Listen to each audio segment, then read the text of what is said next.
এটা আমরা সকলেই জানি যে একটি জাতীয় সনদ তৈরির লক্ষ্যে আমরা রাজনৈতিক দলগুলোর সাথে আলাপ আলোচনা করছি। নিঃসন্দেহে ইউনাইটেড পিপলস ডেমোক্রেটিক ফ্রন্ট একটু ভিন্ন বৈশিষ্ট্যে চিহ্নিত রাজনৈতিক দল, কিন্তু একথাও সত্য যে ইউপিডিএফ নাগরিকদের অধিকারের সংগ্রামে দীর্ঘদিন যাবৎ লিপ্ত আছে, সক্রিয় থেকেছে।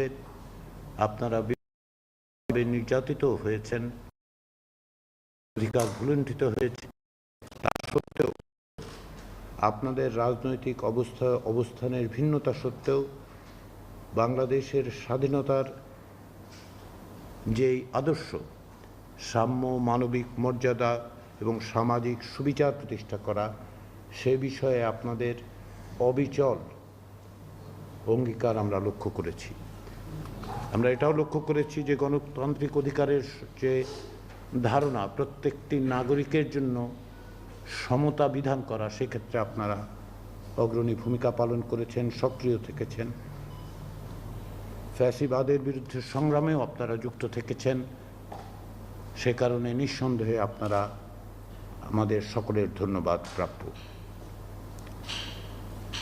জাতীয় ঐকমত্য কমিশন সকলের সঙ্গে আলোচনা করে যে জাতীয় সনদ তৈরি করার জন্য সচেষ্ট আছে, তাতে আমরা আশা করছি যে সব ধরনের নাগরিকের অধিকার তা সুরক্ষিত করতে পারবে। সেই সুরক্ষা ছাড়া একটি গণতান্ত্রিক সমাজ, একটি গণতান্ত্রিক রাষ্ট্র নাগরিকদের মানবিক মর্যাদা প্রতিষ্ঠা করা সম্ভব নয়। একটি গণতান্ত্রিক রাষ্ট্রই কেবল সকলের অধিকারকে নিশ্চিত করতে পারে, আইনের শাসন প্রতিষ্ঠা করতে পারে, বিকেন্দ্রীকৃত বিচার বিভাগের মধ্য দিয়ে প্রত্যেকটা মানুষকে তার ঘরের দরজায় সুবিচারের ব্যবস্থা করতে পারে।